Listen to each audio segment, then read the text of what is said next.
আমরা একটা আলোচনা সভা, পারিবারিক আলোচনা সভায় আমরা বসেছি আর কি। আমাদের এই দেশের বাড়িতে ঈদ করতে আসছিলাম। তো আমাদের পরিকল্পনা ছিল যে আমরা আগেই বসবো, 3 দিন আগেই বসবো, কিন্তু সেই বসাটা মানে বসতে দেরি হয়ে গেল। তো আলোচনার উদ্দেশ্যটা হচ্ছে যে আমরা আমাদের এই পরিবার, এই বৃহৎ পরিবারের অতীত নিয়ে একটু আলোচনা করতে চাই। কারণ আমরা অনেক কিছুই জানি না, কারণ নতুন প্রজন্মের যারা আসছে তারা অনেক কিছুই অবগত না যে আমাদের রুটটা কোথায় ছিল, কিভাবে আমরা আসছি। এখন সার্ভাইভিং মেম্বার যারা আছে, ইনক্লুডিং মাইসেলফ এবং শেরি, আমরা এখন অনেক মোটামুটি একটা সিনিয়র অবস্থায় পৌঁছে গেছে। আর সবচেয়ে সিনিয়র এখানে যে মালতী ফুপু এখানে বসা আছে। মালতী ফুপুর ভালো নাম আপনার মনে আছে? আপনার ভালো নাম কি? একটু জোরে বলতে হবে আমাদের, বলেন কি কি? ওরে বাবা রে বাবা, ভালোই। দেখি নামটা রাখছে কি আপনার?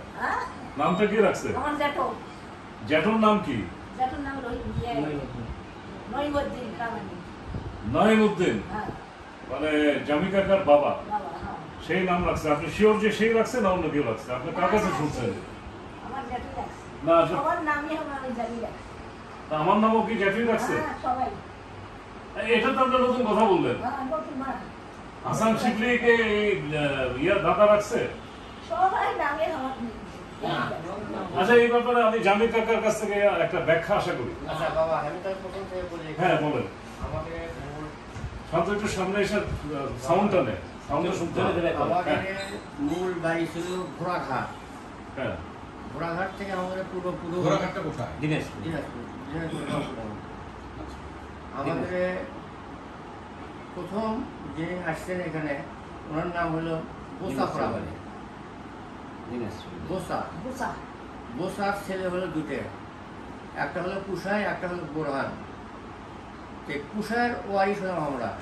কুশায়ের প্রথম ছেলে হলো যাত্রা প্রামাণিক, তারপরে হলো শাহিদুল্লাহ প্রামাণিক, তারপরে হলো রহিমউদ্দিন প্রামাণিক, তারপরে হলো কাজেম প্রামাণিক। আমাদের প্রথম বাড়ি ছিল আটাদাগ, ওই নদীর ভিতরে আটাদাগ, উত্তর ওখানে। এখানে খেরে গাছার উত্তরে, ওখানে আটাদাগের মধ্যে, ওখানে কিছু গাছের মোটা ছিল না সমুদ্রের মধ্যে। ঈদগাহ মাঠটা যেটা ছিল মাঝামাঝি, ওই বাড়িটা ছিল, ওখানে আমাদের বাড়ি ছিল। ওখান থেকে আসে পুরোনো বাড়ি, আমাদের মসজিদের পিছনে আমাদের বাড়ি করে। আমাদের 6 আনা ওই ধারে, দক্ষিণ ধারে করে, আর উত্তর ধারে 10 আনা করে। এখানে মজিবর চাচা আর হলো জামাতুল্লাহ চাচা, এরা প্রথম বাড়ি সরে নিয়ে যায়। এরা হলো যাত্রা প্রামাণিকের ছেলে। আরেকটু সুন্দর করে বলেন যে এই যে আমরা হচ্ছে কুশাইয়ের বংশ, কুশাইয়ের হচ্ছে 4 ছেলে। প্রত্যেকটা ছেলের নাম বললে তার বংশধরদের বলেন, সবগুলো কুশাইয়ের 4 ছেলে। কুশাইয়ের 4 ছেলে। প্রথম ছেলে হলো যাত্রা প্রামাণিক। যাত্রা প্রামাণিকের 2 ছেলে, হ্যাঁ, এরা হলো জামাতুল্লাহ প্রামাণিক, এরা হলো মুজিবুর রহমান প্রামাণিক। জামাতুল্লাহ প্রামাণিক হচ্ছে আমাদের মুসা ভাইয়ের দাদা, আর মুজিবুর রহমান প্রামাণিকটাকে পুরুদের দাদা, মানে নদুল কাকার বাবা। আচ্ছা, তারপরে হলো শাহিদুল্লাহ প্রামাণিক। শাহিদুল্লাহ প্রামাণিকের 2 ছেলে ছিল, আর তারা মারা গেছে। প্রথম মারা যাওয়ার পর তার নাতি ছিল, নাম হলো বিশি বিবি। এই বিশি প্রামাণিক আর জুবেদা, 2 জন। জুবেদার 2 জন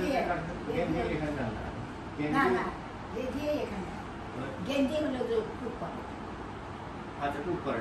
এখন বিশি বিয়ে দিচ্ছে টেবল যে এখানে রাখছে। আর আমাদের বাড়িতে ওখানে জায়গা না হওয়ার জন্য তখন চলে আসে। কাজেম প্রামাণিকের ছেলে হলো কাসেম প্রামাণিক। কাসেম প্রামাণিকের কোনো একটাই ছেলে, কাজেম প্রামাণিকের একটাই ছেলে কাসেম প্রামাণিক, তার কোনো মেয়ে ছেলে নাই।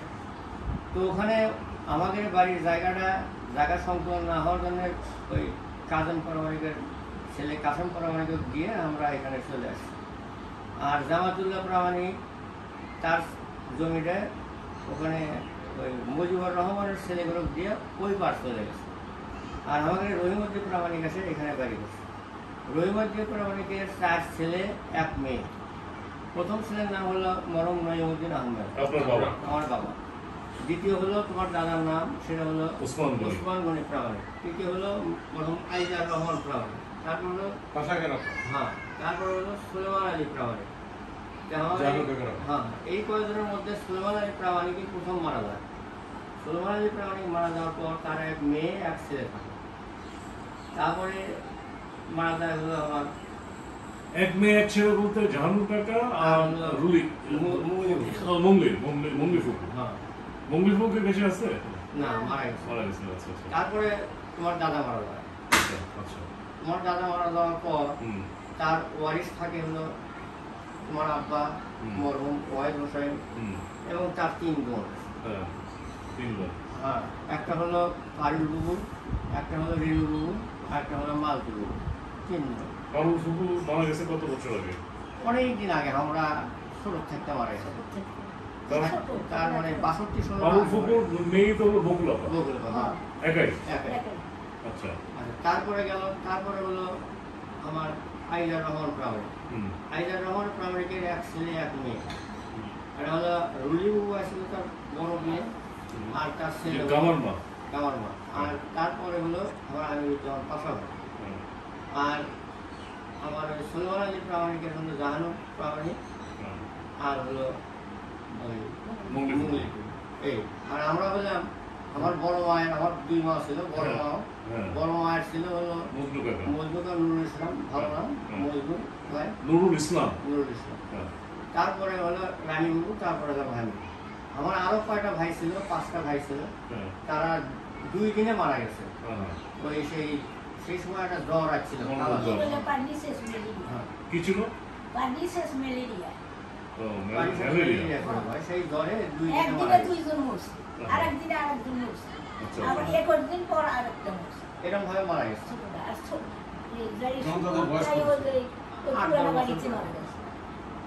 একজনের নাম তুর্কি, তারপরে হলো সুকু, তুর্কি, রুমি, সুকু, ফরাসি, সুকু।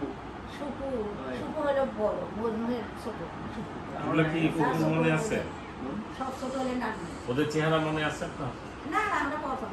আর একজনের হাত পড়েছিল হাঁটুর নিচে, অজানুলম্বিত পুজো, মানে খুব যোদ্ধা হয় তাই তার হাঁটুর নিচে হাত পড়ে, মারা গেছে। এই তার গোড় ছিল আমাদের রঞ্জু ভাইয়ের গোড়ে, রঞ্জু ভাইয়ের মায়ের যে গোড় আছে এখন বর্তমানে তার পশ্চিমে, ওখান থেকে এখন বাড়িতে কেটে নিয়ে গেছে। এই পর্যন্ত। আচ্ছা জামি কাকা, একটা কথা বলেন, সেটা হচ্ছে যে রহিমউদ্দিন উনি আমাদের দাদার বাবা, মানে আপনার বড় বাবা, আমার দাদা, আপনার দাদা। তো ওনারা যে ওই যে পুরানো বাড়ি থেকে যে এই নয়া বাড়িতে আসলো, এই যে এই জমিটা, এটা কি পৈতৃক সূত্রে পাওয়া নাকি তারা কিনে নিছিল? আমাদের এই জমিটা হলো 1336 সন, 1936 বাংলার 36 সনে আসছে এখানে। হ্যাঁ, এখানে বাড়িতে আসছে। এটা বিশু ভাইয়ের কাছে, তোমার আব্বার কাছে আমার শোনা, যে তাই জানে যে 36 সনে এখানে বাড়ি হয়েছে। এই বাড়িটা ছিল মুন্নাগিরে জমি। আচ্ছা আচ্ছা। এটা আমাদের প্রভা সম্পত্তি। কাজ করে না, মুন্না, হ্যাঁ হ্যাঁ হ্যাঁ, এই জায়গাগুলো ছিল। এটা প্রভা, তখন কিছু টাকা দিয়ে ওই প্রভা পত্র হচ্ছে। আচ্ছা, এই জমিটা সেইভাবে আমাদের রহিমউদ্দিন প্রামাণিকের নামে প্রভা। আচ্ছা আচ্ছা। সেই সূত্রে আমরা মালিক, আমার বাপটা ছাড়া মালিক। উনি কিনে নেয়, কিনে না হয় তো টাকা দিয়ে কেনা হয়। হ্যাঁ, ওটা ওয়ারিশ সূত্রে ওইভাবে নিয়ম ছিল তখন, পত্র হওয়া লাগে। ওই প্রথা মানে তোমরা জমিটা তোমার কিছু খাজনা দিয়ে আমরা জমিটা নিলাম। এরকম যেরকম আমাদের জমি, আমাদের পূর্বপুরুষেরা ওই যে নুরুমুন্সি নুরু আকন্দের বাড়ি দিছে, ওই মহুরি যেটা আছে ওই পাড়া জমিরুদ্দিন মহুরির বাড়ি, তারপরে তোমার নসরুল আমাদের কিছু জমি, এইরকম কয়েকটা প্লট আমাদের দেওয়া আছে জমিদার হিসেবে, তারা বাড়ি করে দিচ্ছে। তারা আমাদের পুরা, তারা জীবদ্দশায় আমাদের মানে চলছে। নসরুল মানে আমার সঙ্গে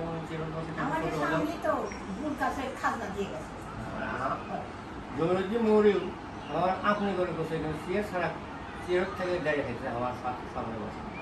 এটা আমরা দেখছি। খালি আমাদের সাথে ভালো আচরণ করাটা সেটা হলো কি, এই যে রহিমউদ্দিন প্রামাণিক আর সাহেবুল্লাহ প্রামাণিক একদিন যাচ্ছিল হলো ফুলবাড়ি হাটত। সাহেব প্রামাণিক ছিল 27 গায়ের প্রধান, 27টা গ্রামের মাতব্বর, তাই যেটা বলতেছিল তার উপর থেকে কোনো কথা বলবে, তার সবাই চিনত। আমতলা খালের আমতলি করে কয়, আমতলি ওখানে একটা জায়গার মধ্যে দেখে যে হামগুরু যে পড়ে আছে একটা লোক, ভয়ে, জীবনের ভয়ে আসে আমার পালায় বসে আছে। তখন বলছে যে কী ব্যাপার, তুই যে এরকম ভয়ে বসে আছিস? তখন বলছে যে দাদা আমাকে মারে ফেলে দিবে, এই জন্য ওপ নয়, না তুলে নিয়ে ফুল বেড়ে নিয়ে গেছে, আমতলির লোক। ওনার নাম হলো চেনু। তখন ওই হাটক নিয়ে যায়, আর ভারত ঢাকি দিয়ে বাজার করাচ্ছে, কেউ আর কাছে আসেনি, যে সাহেব করা অনেক আছে। আসছে আসে অন্তরে সিরিয়াজের মিরাজ আছে কাশেম, তার বোনকে বিয়ে দিচ্ছে। বিয়ে দিয়ে ওই যে ৭৯ শতক জমি দিয়ে দিচ্ছে নুরমশির দাদার নাম চেনু করা। তখন আমাদের এই গোষ্ঠীর যদি কোনো কেস ফেস করা লাগছে, জমি জমার রক্ষার্থে যেখানে যেটা করা লাগছে, তাক বাজি করে বসে, তার নাম হলো চেনু করে দিই, এই জন্য তার নাম হলো চেনু করে দিই। তারই ওয়ারিসের হলো বসির কসির, এরা দুই ভাই। কসিরেরটা হলো ওয়ারিস, আর বসিরের ওয়ারিস হলো নুরমশিরা। এই হলো ওখানকার ইতিহাস। আচ্ছা, রানী ফুকু, আপনার ওই বড় দাদা, মানে বড় দাদাকে আপনার মনে পড়ে? তার সম্পর্কে আপনার তাকে তার কথা মনে পড়ে আপনার?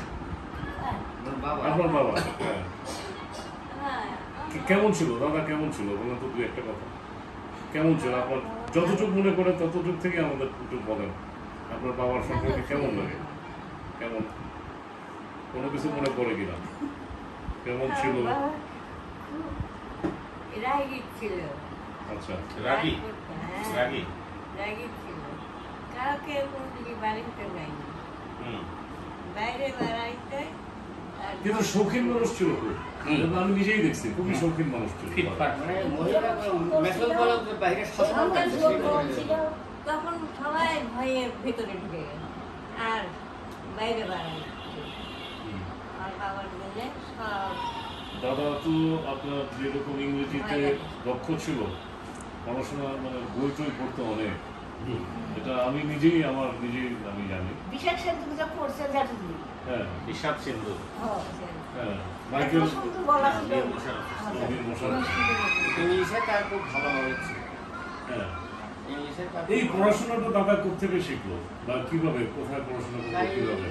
কলকাতা থেকে পড়ছে, অ্যাডভান্স পড়তে, তখন অ্যাডভান্স কলকাতায় গেছিল দাদা? হ্যাঁ, এন্ট্রান্স হচ্ছে কি ম্যাট্রিক এসএসসি। ম্যাট্রিক পাশে তখনকার সময় পড়ছে। তারপর উনি শিক্ষকতা করতে হবে। কলকাতায় ছিল কি দাদা কখনো? হ্যাঁ, ওখানে হ্যাঁ? লেখাপড়া করছে। কলকাতায় হ্যাঁ। কার কাছে গেছিল? সেটা তো আমি বলতে পারবো না। কারণ এই পরিবারের লোকজন কিন্তু আগে থেকে শিক্ষিত।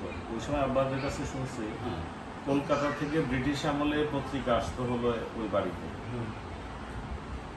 এই গ্রামে। আর ওই চান্দু ভাই আছে না, হ্যাঁ। একটা ইংলিশ পত্রিকা পাঠাচ্ছিল সপ্তাহে। হ্যাঁ, সপ্তাহে একটা পত্রিকা পাঠাচ্ছিল, দোল মন্ডলে যে এক নানা শ্বশুর, হ্যাঁ, ওখান থেকে নাকট কাপড় দিয়ে হেঁটে হেঁটে আসতেছিল।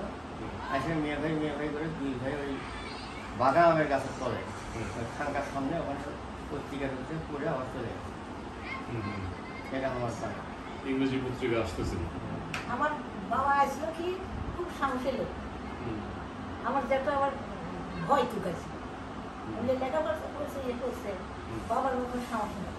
কিরকম দু একটা সাহসের একটা ইয়া দেন, সাহসের উদাহরণ দেন। আমি একটা যদি কথা বার বলি। আছে, যদি কোনো গন্ডগোল লাগছে, বাবা মার আছে যাইছে, যেটা কি পাঁচশো টাকা গেছে, ওসব পানি ঘুরো তো ঘুরো, তোমার যাওয়া হল না, তুমি যাও বাড়ির ভিতরে যাও, তোমার লাগবে নাই, আমি যাও, আমি একলাই যাও।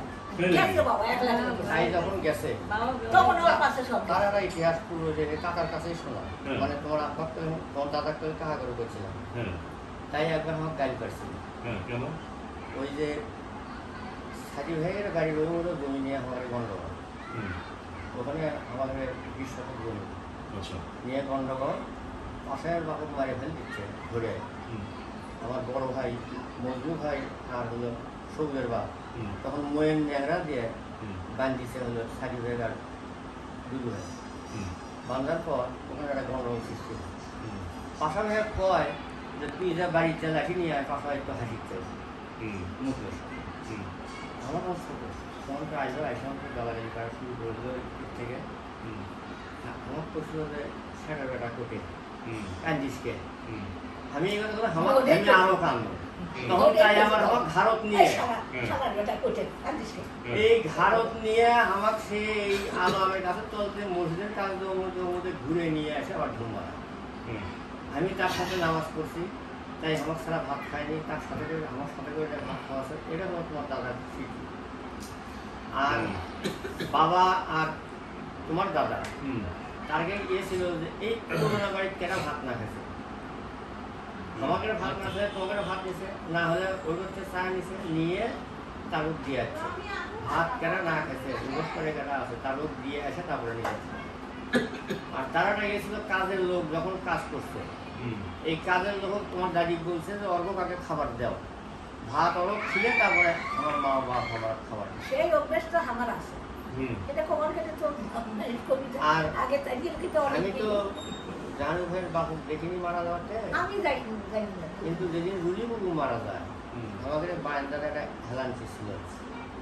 হেলাঞ্চি বেশ বড় সড়ো হুম ওই হেলাঞ্চি বসে আছে হলো তোমার ইব্রাহিম মুর্শি আর বিলায়ত মুর্শি হুম দুইজন দুই মধ্যে বসে আছে বাবা হুম এর মধ্যে একটা চৌকিদার আসলো তার নাম গেনি নাম পরে শুনছি বেশ মস্ত সাদা দোহারা জোয়ান উনি আসার পরেই কি যে করলো বাবা কাছা করে তখন বুঝিনি যে রুলিবাবু মারা গেল এই কথা শুনে তাই করে গেছে তারপর মাহাত পানি টাইম জ্ঞান হওয়ার পরে শুনলাম যে আমার রুলিবাবু মারা গেছে সেই জন্য তাই করে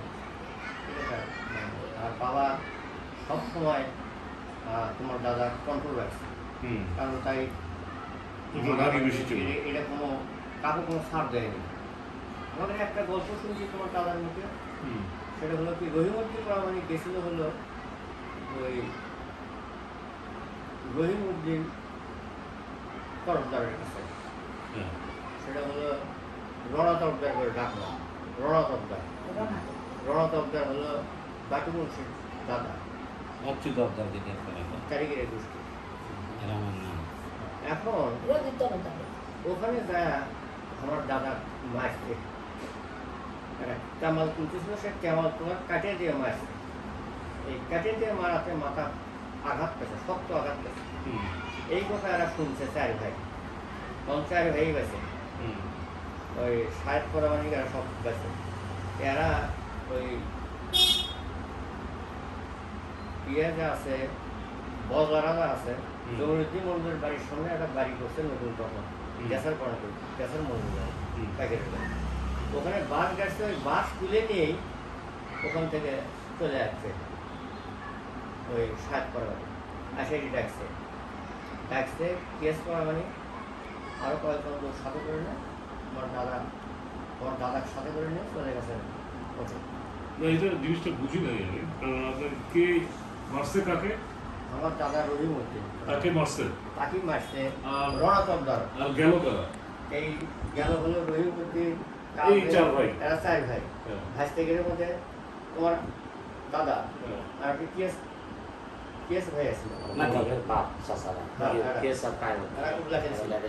যাওয়ার সময় ফিকির মন্ডপ নিছে আর বাসা পুকুরেও গেছে কি করছে তারা এরা হলো দাদা আমার চাচার সাতটা লাঠের এরকম নিয়ে ওই বাড়ি গেছে রণতন্ত্রের বাড়ি গেছে খুবই সুন্দর যে কি করছে যায় মারবি হবে তারপর তারপরে রহিমউদ্দিন প্রামাণিক ভাই এসে বলছে এই তোরাকে ওরা ভয়ে ভয়ে কি হচ্ছে না হচ্ছে সেটা আমাদের ব্যাপার এখানে তো তোদের কোনো বর্ণনা নেই আচ্ছা আচ্ছা তোরা যার বিজয় হোক ওখান থেকে তারা বিজয় হয়ে আসার পর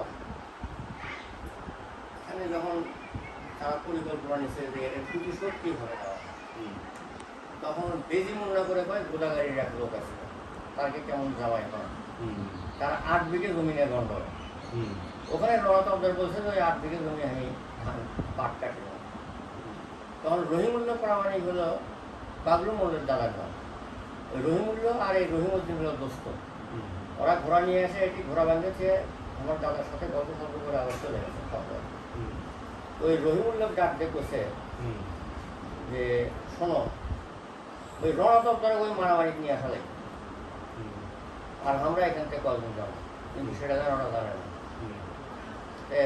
তোমার দাদা সবগুলো সাথে করে নিয়ে চাচাগুলোর সাথে করে নিয়ে চলে গেছে ওই বেজি মুন্ডার ওখানে জমি 8 বিঘা আর এখানে 8 দাগ যেখানে আমরা বাড়ি করছিলাম ওখানে নৌকা থেকে গেছে দুটো, পুরোনো বাড়ি নৌকা থেকে গেছে। ওখান থেকে ধান আর পাট কাটিয়ে দিবি, এখানে নৌকা তুলবি, আবার বাড়ি কিনে নেবে। এই কথাতে আমাদের লোকজন যা আপনার ধান পাট কাটতেছে আর এরা খারাপ হয়ে আছে। তখন রণতলটা ঘোড়া নিয়ে গেছে। ঘোড়া নিয়ে যাওয়ার পর তোমার দাদা এবং তার চাষারা শুধু ঘোড়ার ঠ্যাং করতে গেছে। ঘোড়ার থেকে তখন রণতলদার পড়ে গেছে, তখন রণতলদার আচ্ছামত পিটেছে, পিটে তারপরে তার সাপ প্রমাণ করেছে চলে আছে কয়া চলে আমার নিয়ে ওটা চলে আসে। সেই পূর্বপুরুষটা খুব কঠিন ছিল। তোমার দাদা একদিন গেছিল হলো বোটে ভাঙ্গাটা মারামারি করার জন্য। এখান থেকে তার সাগরিক ছিল বাসা ফকির, তারপরে ওই ফিকির মণ্ডল, পিয়াস পরামানি, তারপরে যাই আছে অসীম মামা, এখানে এর দাদার নাম কি মৌসুম মন্ডলের বাবার নাম মিছিল মণ্ডল, এরা সব দোহারা জুয়ান তার সাথে গেছে। যারা সাবানা করে কয় একটা লোক, তাই ডাক ছেলে ওই এলাকার লোক আর থাকে না, সরে চলে যায়।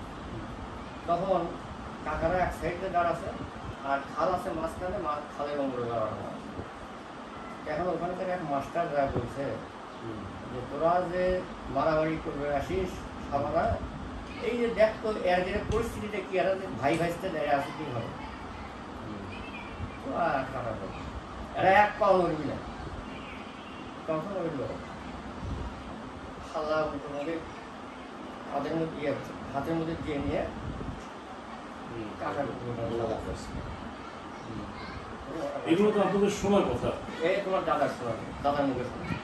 আরেকটা আমার ছোট ছিলাম তখন আমাদের এই 8 দাগের নিচে ওই ছায়ানগরের বোরহানের একটা ওয়ারিশ জমি বিক্রি করছিল মেজান সরকারের কাছে। এই মেজান সরকারের জমি যেত মারামারি তোমার দাদা ঘিরছিল, বুঝছো? ঘেরার পরে ওই পার আমাদের ধনীশ্বরের লোক ছিল, তারা তার ঘিরে রাখছিল, খবরদার তাকে মারতে পারবে। হ্যাঁ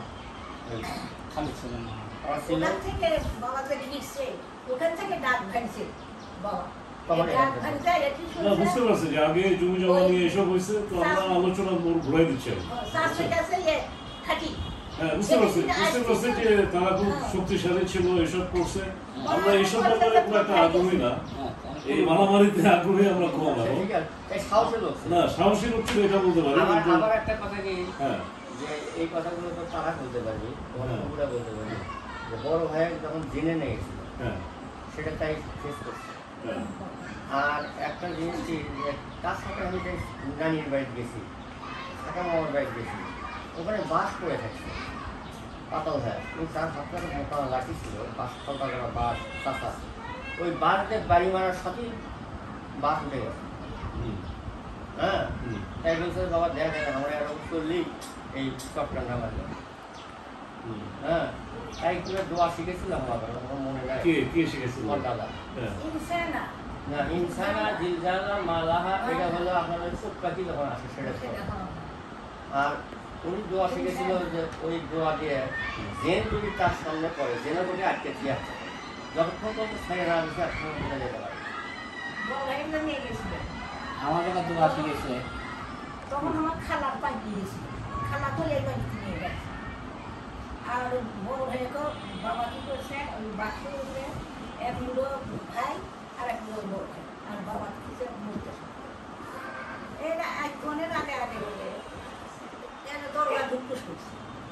তো বাবা বলে উঠে বলছে আবেদন বাড়ি বাড়াচ্ছি, হ্যাঁ আবেদন কিছু পারবি আবেদন নাই। ও ভাইকে করে নিয়ে চলে নিয়ে যা ওই যে তেঁতুলের গাছ আসছিল,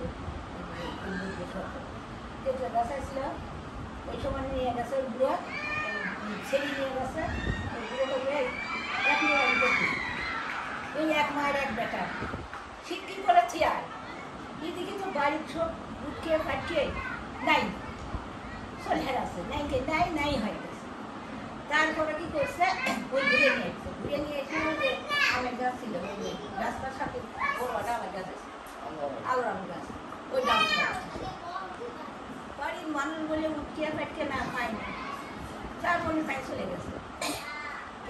অনেক রাতে ওর ছেলে থাকে ডাকছে মা কোনো কথা না খালি বলে যাচ্ছে মাই মাই ওর ছেলে যাকে জামা তুলে যাবে তাই শুনছে তাই শুনে সে ডাকি যাও উসমান গনি দেখো তোমার মুবার আছে আলো নিয়ে এসো তাড়াতাড়ি তখন কুটি লাইট ফাইট আছে সিনটের দুটো বাইতে কুট করছে যা দেখে তো ওই গাছ ইচ্ছে কোন না গাও বসে আছে আপনার এই ঘটনাটা আমি আগেও শুনছি, এটা মজনু কাকা ছিল ওখানে ওইটা উপরে, কিন্তু এটা তো কেউ চাক্ষুষ দেখে নাই, আমরা দেখি না, আমরা আগে তো অনেক আগে এটা চাক্ষুষ দেখে না, এটা একটা গল্প হইতে পারে, এটা একটা গল্প, আপনিও জানেন না এটা যে আসলে যে এটা সত্যি ঘটনা সেটা আমরা জানি না। সত্যি ঘটনা তো যারা চেয়ারম্যান শুনছি তখন মনে হয় যে সত্যি, আমরা তো আর বলতে পারবো না। আচ্ছা যাই হোক, আমরা জানি কাকা আমরা হয়তো অনেক মানে অনেকক্ষণ ধরে ভিডিও করতেছি, এখন শর্টকাট কিছু কথাবার্তা আমরা বলতে চাই, সেটা হচ্ছে আচ্ছা বড় দাদা মারা গেছে কোন সালে? 74। আর আমার দাদা ওসমান গনি 77। 77। আর আমাদের এই দাদা এই যে বাসা কাকার বাবা আগে মারা গেছে। না না না না না আমার দাদা পরে মারা গেছে না? হ্যাঁ আমরা দেখছি সিএসিতে মনে হয় সিএসি অথবা 84 মারা গেছে। হ্যাঁ 84 হবে। রতনের দাদা আমি দেখি।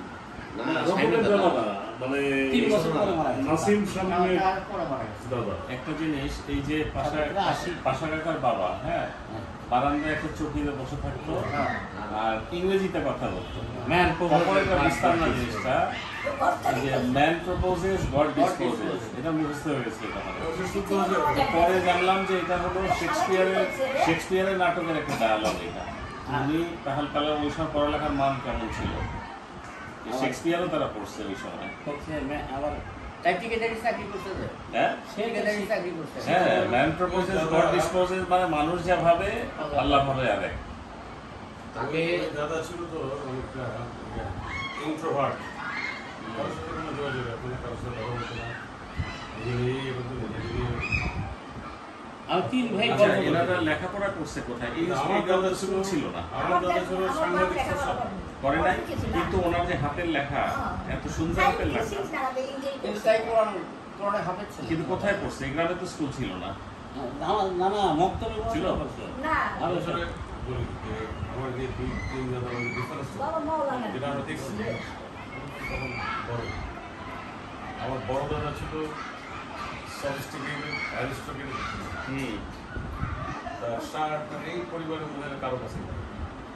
চেহারা, তার দাড়ির কাটিং, তার চুলের আছড়ানো, চোখের রং, চোখ গায়ের রং, কাপড় চোপড় পরা, পীরের মতন লোক। সে যখন বিছানায় পড়ে গেছে, বিছানায় আমরা আসতে বিশ্বরাষ্ট্র আমাদের একটা পাম্প শু পেয়েছি। পাম্প শু কোথায় জানি না, আমরা যে এখন দুটো কিনি না, যেটা আমরা শীতে লাগানো লাগে, ওটাই আমাদের পাম্প শু। আব্বাই পাম্প শু এনে দিচ্ছে, আর কি মনে আছে এক লোক ঘোরা নিয়ে আসছিল আমাদের সম্ভবত দাদার কাছে। দাদা সিদ্ধান্ত নিল এই ঘোরার মধ্যে উঠবে।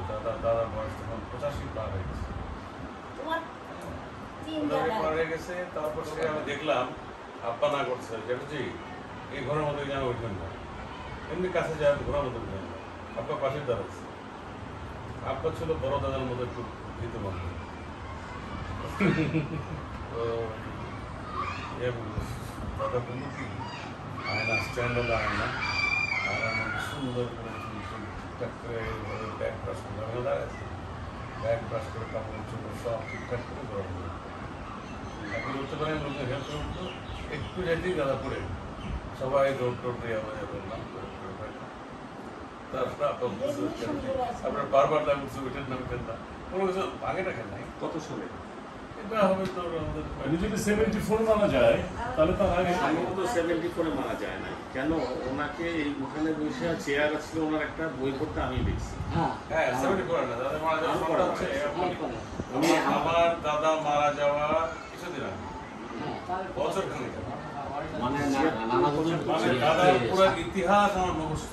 77 পরে আর ওই 76 মারা আমি মনে আছে আমি মার ইয়েতে থাকি, মা যে রাতে বেলা উঠে গেল যে মা তো কান্দে হয়ে গেল। সেটা হচ্ছে দাদার ভাষাটা ছিল একদম কলকাতার শান্তিপুরের ভাষা। বগুড়ার ভাষার কোনো ছিটা না, এটা খুব সুন্দরভাবে কথা বলতো, শুদ্ধ ভাষায় কথা বলতো, সোজা কথা দাদা। আচ্ছা, মাঝে কি করতেছিল একটু বলো তো, সেটাই মাঝে। আমি তো তখন ছোট, মার কাছে মনে হয় রুবাইতের সমান, তখনই মনে হয় বড় নানা মারা যায়। তখন মা যে ঘরতে, আমরা তখন পিছনে ঘর থাকতাম, তখন তো উঠে চলে গেল, যে তখন তো মাইক না, তখন সবাই উঠে গেল। আর মা যাচ্ছে আসছে কিছুক্ষণ পর পর, আমাকে ঘুমে থেকে যায়, যে কিছুক্ষণ পর পর যায় আসতেছে যে যার যে অসুস্থ। পরে মনে হয় গভীর রাতের দিকে তখন মা উঠে গেল, যে যার যে মারা গেছে। তখন আমরা বসে থাকলাম। পরে সকালবেলা খাওয়া দাওয়া টোটাল বন্ধ। পরে ওই বাড়ি থেকে, রুমর বাড়ি থেকে সব আমাদের যতগুলো, মানে আমি, রতন, কসরু, পাইপিয়া, কসরুরা হয়নি, পাইপিয়া পর সবুজ ভাই, ওই বাড়িতে আমরা সকালবেলা খাওয়া দাওয়া করলাম। তখন ওই যে লোকজন আসলো, যে ওই জায়গা মাটি দিল নানার প্রথম কবরটা। আচ্ছা, জানি কাকা, দাদার তো নিজস্ব ঘোড়াই ছিল, তাই না? এই ব্যাপারে আপনি কি দেখছেন? আপনি দাদার ঘোড়া দেখেন নাই? আমি তো ঘোড়া দেখছি একটা, তারপরে যে ঘোড়া কিনছিল একটা, পরে ঘোড়া কিনছিল তো, পরে ঘোড়া কিনছিল না? তাহলে আমি যে ঘোড়ার কথা বলতেছেন, সেটি ওটা সবের চেয়ে ঘোড়া, হ্যাঁ, ওই যে চালুবাড়ির সবের চেয়ে ছিল, আমাদের টাউনিয়া আছে, মারা গেছে আর একটা জিনিস হচ্ছে, আব্বার যে পড়াশোনার যে মেন্টর, সেটা ইন্সপিরেশন, মানে কি পড়তে হবে, কোথায় যেতে হবে, কোন জায়গায় যে কি করতে হবে, টোটালটা গাইড ছিল। কার না ওই রবি ভাই, সাহসটা ছিল আমার দ্বারা।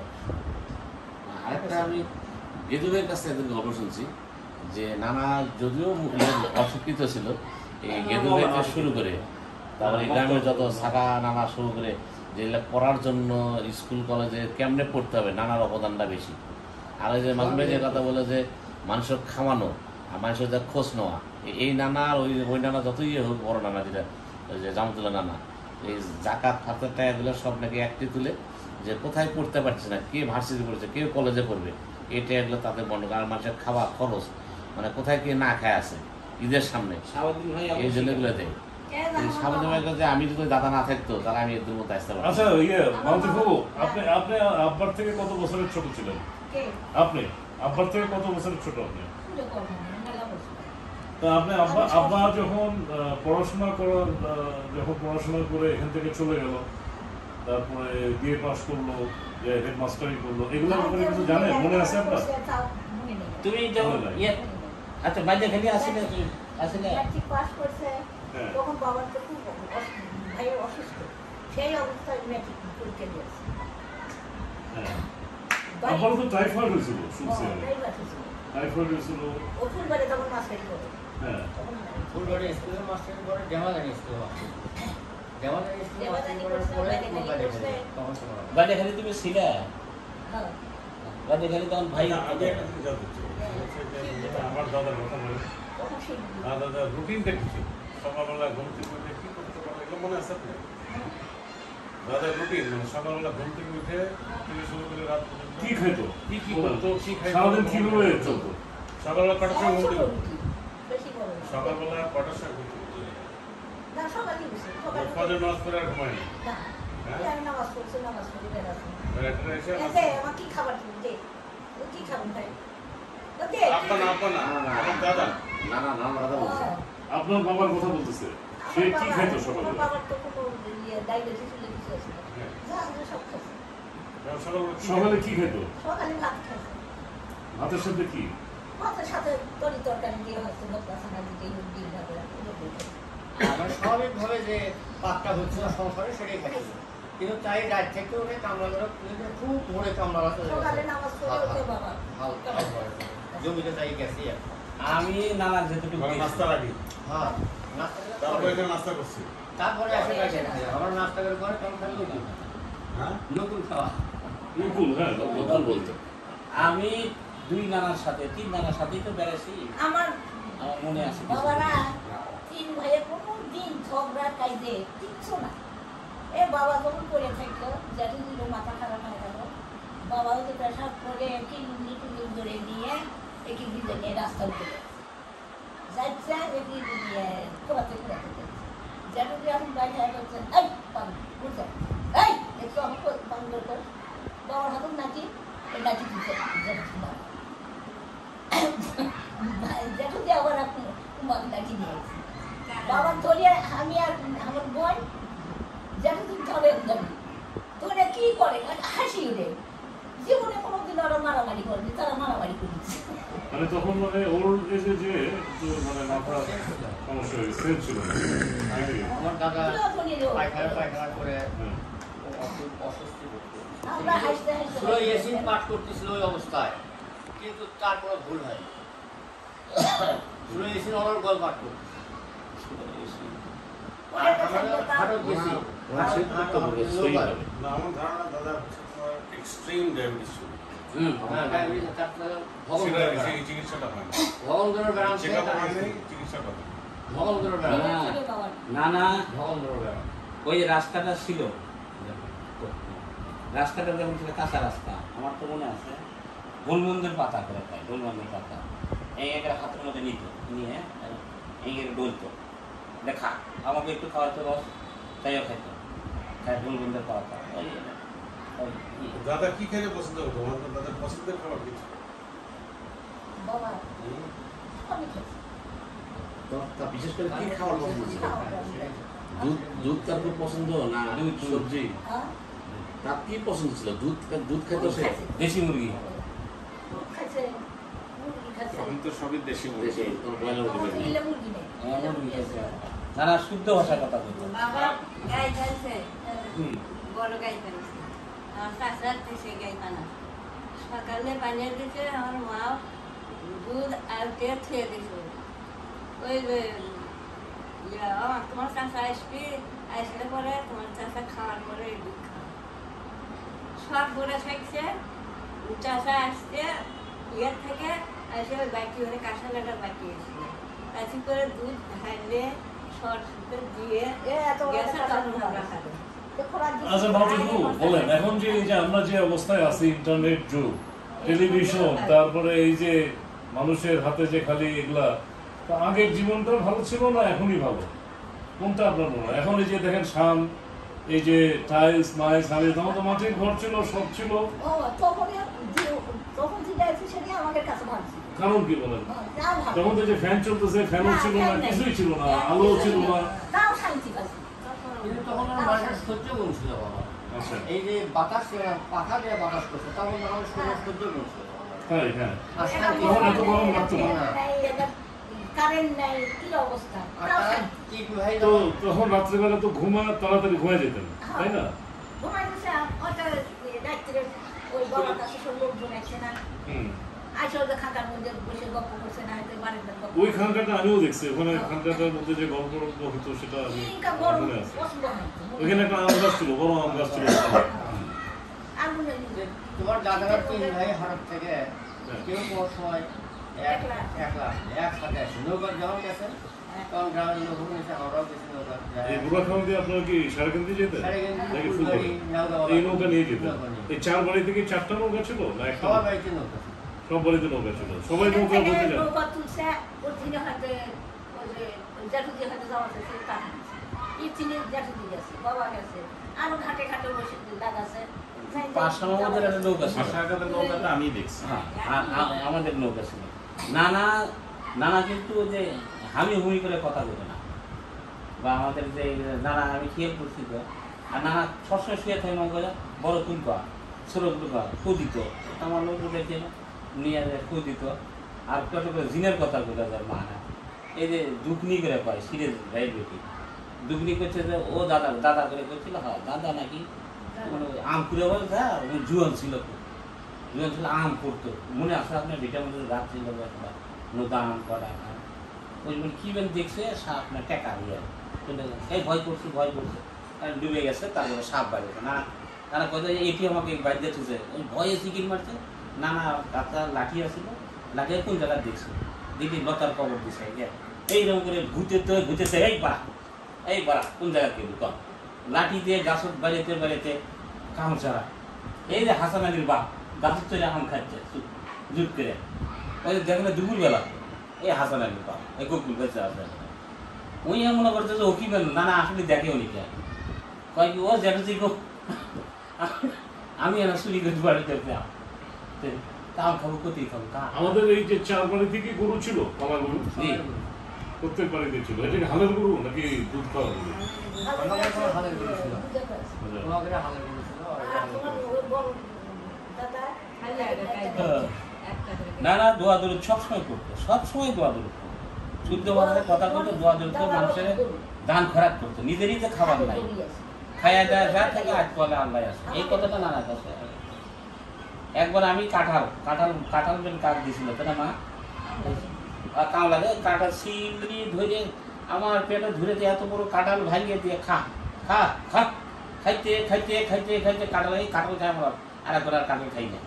এই আমি এই যে আমরুল আছে না, এই আমরুল শয়তানে ওই কাঁঠাল খাওয়া যায়, ওইখানে ওটি গাছ আছে এই ওর মাথার বাড়ি মারছিল আমরুল তারাজুর আর জাইদুল, ওই গাছের তলে আর আমরা একটু আজকে শেষ করি। হ্যাঁ, তো আমরা এই যে এটা চলবে আরো মানে আমাদের যে আলোচনা সভাটা এটা মানে না না আমরা মুখে বেশি সব কথা সময় বলবো। নাই শব্দ ছিল না, আমরা একটু একটু মনে আছে। একটা কথা বলবো। হ্যাঁ বলেন খাওয়া দাওয়া যা থাকে বলেন, জামিলা কি বলবো শুনে। ওই যে ওই বাবা বাড়ি, খুব অভাব থেকে ওই বাড়িতে তাও বাবা কোনো খুব কথা ভালো বলবো না, হ্যাঁ ওই মাঠে ওমরে জমি। হ্যাঁ হ্যাঁ তোমার আব্বা বাবার কাছে ফিরে গেছে, আব্বা জ্যাঠা ও আব্বা হুম, বলে করেছে আপনাদের কত জমির দরকার আমি দেবো, কিনে দেবো, কিন্তু জ্যাঠুদের সাথে এই জমি জমা নিয়ে কোনোদিন কোনো ইয়ে করবো না। চালু হয়ে যাক তোমার আব্বা তখন বলছে যে আমার ভাইগুলো আমার ইয়ে করে মারছে এই মারছে, তখন ওই চিঠি দিচ্ছে দেখার পর তারপরে তো ওরা ছেড়ে দিচ্ছে আর কোনোদিন যায়নি। কিন্তু জামাতুলো দেখে যে ওখান থেকে গালাগালি করছে, এখানকার তোমার দাদা গালাগালি করছে। ওরা যখন ওই জামাতুলো দেখে যখন আমার বাড়িতে এসছে, আমার বাপ চেয়ারম্যান হয়েছে, তোমার দাদা চেয়ারম্যান হয়েছে, বসে এতই সম্মান ভাইয়েরা গপ্প সপ্প করে নাস্তা ব্যবস্থা করে চলে যাচ্ছে। আবার দুইজন ওই ওই বাড়িতেও গায়, এই বাড়িতেও গায়, এমনি। আবার এরা যখন গেছে তখন সম্মানে তারও খিলে দিলে কথাবার্তা করে, এটা হওয়া দিচ্ছে। ওই যে একটা নাটকের শামসুজ্জামান আর হুমন ফরিদের নাটকের মধ্যে দুই ভাই মানে ঘটক দিয়ে ঝগড়া করে নাটকের মধ্যে না। ওরকম আমরা সঙ্গে গেলে তো সব আবার কথাই যখন যায়। এখন যখন খাবার যখন যায় তখন তো বড় ভাই খাওয়ার পেয়েছে, তো আমিও যাই ভাই তোপ করছে। আচ্ছা জামিকা, এই যে আমাদের গ্রামের এখন যে আমরা আসা যাওয়া করতেছি ইনশাআল্লাহ, এই যে বাসাটাও নতুনভাবে ঠিকঠাক করা হলো, যাই হোক আগে তো অনেক ভালোই ছিলাম আমরা, এখন এসব আধুনিকতা আসছে, তো গ্রামের পরিবেশটা যে অবস্থায় আছে এই পরিবেশটাকে কিভাবে উন্নতি করা যায় সেই চিন্তা ভাবনা কি আপনাদের আছে কিনা, খুব সংক্ষেপে, কারণ সেটি বলতেছে আমরা একটু আমার যেতে যাচ্ছি, তাড়াতাড়ি শেষ করে দেবো 5 মিনিটের ভিতরে। কিন্তু দিচ্ছে তাহলে তো দায়িত্বটা সঠিক। হ্যাঁ কিন্তু আমি এখন আজকে 4-5 বছর ধরে সব রকম কাজ পেয়েছি, কারণ এইখানে ভালো কথাও পাওয়া যায় না, যারা অ্যাডাপ্টেড হয়ে গেছে হুম এখানে খালি নিষে জাতীয় খাওয়া খায়া এই স্কুলগুলো নষ্ট করতে হবে। তার জন্য গার্জেনেরও দোষ, ছেলে গার্জেনেরও দোষ, এবং গ্রামের যারা অভিভাবক যারা পড়াশোনা করে বা যারা এলে ঠিকঠাক করে সমাজে যারা এলাইট পার্সেন্ট হোক এরা দেয়, এরা কেউ এগুলো চিন্তা ভাবনা করে না।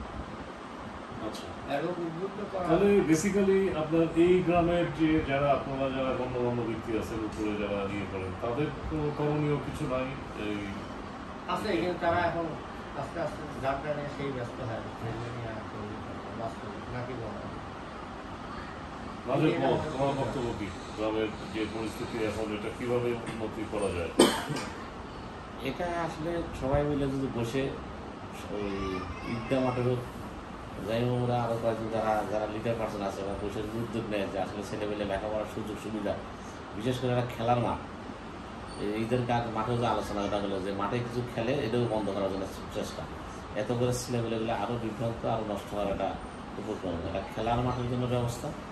আর যারা যেখানে যে পড়ার সুযোগ হয়তো ভার্সিটি পড়তে পারতেছে না, যারা বৃত্তশালী আছে ছেলেমেয়েকে পড়ার সুযোগ করে দেওয়া, তাহলে গ্রাম এবং সমাজ ভালো হবে।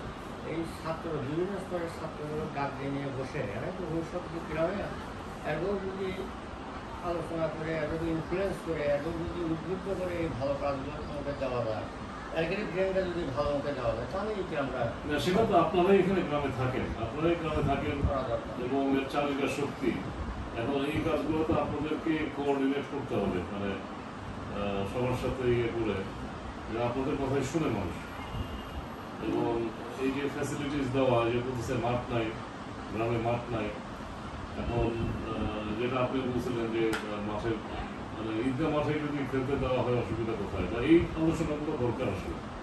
তারপরে আর একটা জিনিস, অ্যাক্টিভিটি যদি বানানো যায় এখানে, ধরেন এমন কোনো কোর্স টোর্সের ব্যবস্থা করা যায় যে ইয়াং যারা তাদেরকে শেখানো, এই ধরনের কোনো ভোকেশনাল ইনস্টিটিউট যদি এখানে করতে পারেন সেটাও ভালো। কম্পিউটার হ্যাঁ, vocational এই ধরনের institute যদি আমরা হেল্প করতে পারি কিন্তু এই এলাকায় যদি বিষয়ে। প্রফেশনাল হিসেবে হ্যাঁ যদি তুমি নিতে পারো, হ্যাঁ সেটা সম্ভব এখন হবে। কিন্তু 2-10 জন মিলে যে এলাকা থেকে উদ্বুদ্ধ করা এটা হয়ে যায়।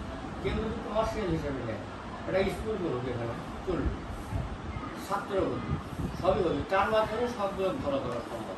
নন প্রফিট একটা করা যেতে পারে, নন প্রফিট এখানে বর্তমানে গ্রামের রাজনীতি মামলাটাই উপলব্ধি করেনি কে, অন্য জায়গায় যা হচ্ছে হচ্ছেই। সারিগান্ধীর মানুষ কিন্তু আর এখন সারিগান্ধী থাকে না, গ্রাম কিন্তু উন্নত হচ্ছে। গ্রাম যারা ব্যবসা করে, যে একটু পয়সা আছে, সচ্ছলতা, সব যা দেখেন যে এই বগুড়া শহরে ভাড়া থাকে। এই যে এখন যদি আপনি সিএনজি স্ট্যান্ডে যাবেন, দেখবেন যে কেউ প্রাইমারি মাস্টার যাই যে পেশাই করবে, যাই সন্ধ্যার সময় সব ওই কারণে সব ওই পাড়া সব পাড়া গ্রাম হচ্ছে যে আসে সব 15 দিন পরে, 7 দিন পরে আসে। চলো। আচ্ছা ঠিক আছে, তাহলে আমরা এখানে আলোচনা শেষ করি। তো আমি সেলি খুব তাড়াহুড়া করতেছে, কালকে চলে যাবে, তো আমরা আলোচনা শেষ করে দিচ্ছি এখানে। সবাইকে ধন্যবাদ, আমি খুব আপনি কষ্ট করে আসছেন, আমাদের খুব জার্নিটা অনেক কথা বলছে। আমরা এটা যে শুরু করলাম এই প্রক্রিয়াটা, ভবিষ্যতে আমরা এইভাবেই কথা বলবো। আমরা যে আলোচনাগুলোর মধ্যে যে পয়েন্টগুলো আসলে সেগুলো যদি আমাদের মনে আসে, তাহলে সেই জিনিসগুলো আমরা পরবর্তীতে ডিসকাস করবো। তো এখন যেহেতু অনেকক্ষণ সময় আছে না, প্রায় 1 ঘন্টার মতো বা বেশি হবে, তো সবাইকে ধন্যবাদ। আমরা আজকে এটা শেষ করি আলোচনাটা। Thank you. Next time.